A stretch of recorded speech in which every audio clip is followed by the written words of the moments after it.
au deuxième tour de l'élection présidentielle ne génère de votre part en ma direction ni obligation ni dette.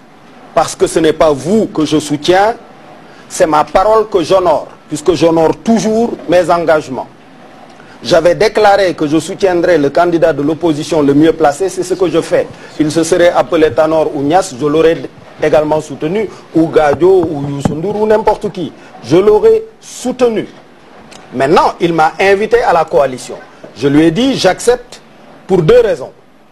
La première, je considère que nous sortons d'un traumatisme violent.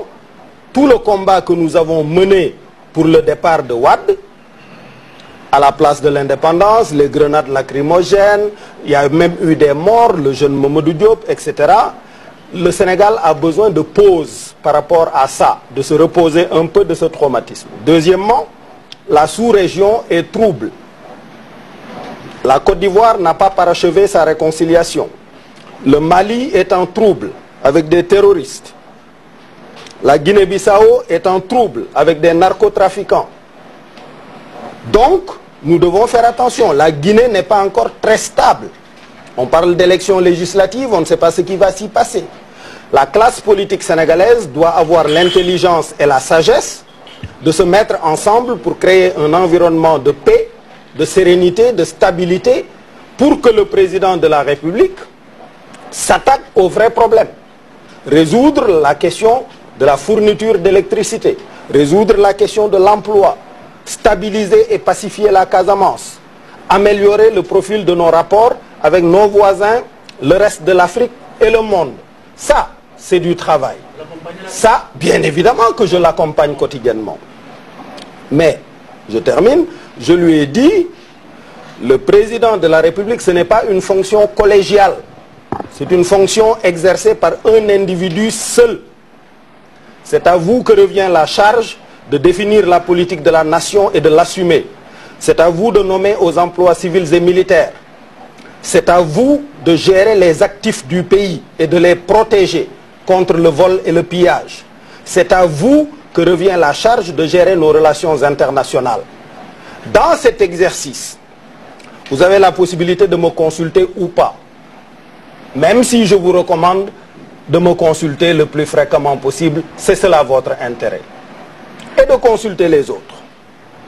Deuxièmement, une fois que vous m'avez consulté et que je vous ai donné mon avis, vous avez la latitude d'en tenir compte ou pas. Parce que mon avis va croiser dans votre mécanisme décisionnel d'autres avis venus d'ailleurs. Donc, la décision qui sera forcément synthétique que vous prendrez peut ne pas être conforme à l'avis que j'ai émis. Je ne m'en offusquerai pas. Mais, si sur une question, vous n'avez pas jugé utile de me consulter et que vous preniez une décision que je juge non conforme aux intérêts du Sénégal, ne vous étonnez pas de m'entendre, si le peuple ou la presse m'interpelle, de donner mon avis et pas le vôtre. Cette liberté-là, je la conserverai à vie. Je l'ai conservée sous Wade, je la conserverai davantage sous Macky Sall. Ce que Wade n'a pas obtenu de moi, il est hors de question que Macky Sall l'obtienne de moi. Parce que, en matière d'emploi, il n'y a qu'une seule liberté, celle de choisir son patron. C'est ça que Alain Menck a dit. Et moi, avant, en 88, souvenez-vous, j'avais écrit dans un journal, Sopi, c'est votre collègue Mamadou Omar Ndiaye qui m'avait interviewé. Quand Wade m'a invité à être son collaborateur, je lui ai dit je ne le ferai qu'après avoir rempli deux conditions. Une bonne formation académique pour que les avis que je vous donne ne soient pas farfelus et une indépendance financière totale pour que quand je vous donne un avis, je ne pense pas à ma dépense quotidienne. J'ai garanti les deux. Je l'ai écrit à 29 ans. Donc, c'est encore beaucoup mieux face à Macky Sall. Je lui ai dit, en toutes circonstances, je te dirai la vérité.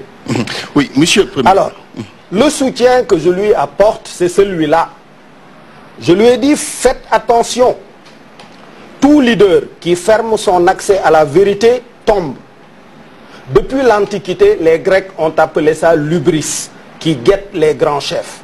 C'est-à-dire cette démesure où on arrive à penser qu'on se suffit à soi-même, qu'on n'a plus besoin de conseils et qu'on ne doit entendre que des laudateurs.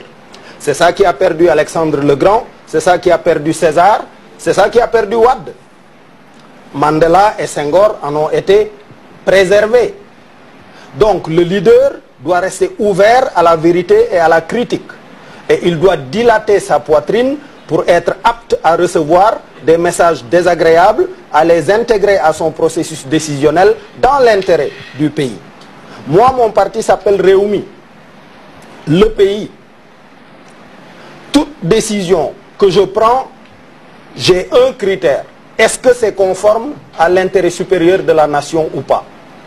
Je vous l'ai dit, les États-Unis ne sont puissants qu'à cause de ça.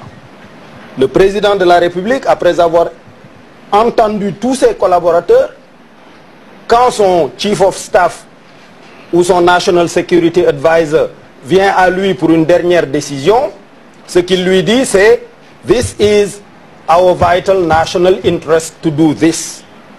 C'est notre intérêt vital national de faire ça. Si ça implique d'aller bombarder l'Irak, c'est ça qu'il va faire. Donc, nous devons avoir le même comportement. Avoir comme seul critère d'appréciation des décisions que nous prenons l'intérêt vital de la nation. Oui, Monsieur le Premier ministre, on peut vous accuser d'être un opposant, je ne dirais pas au pouvoir, mais dans le pouvoir. Alors, la nuance est à son sens. Quelqu'un d'autre m'a dit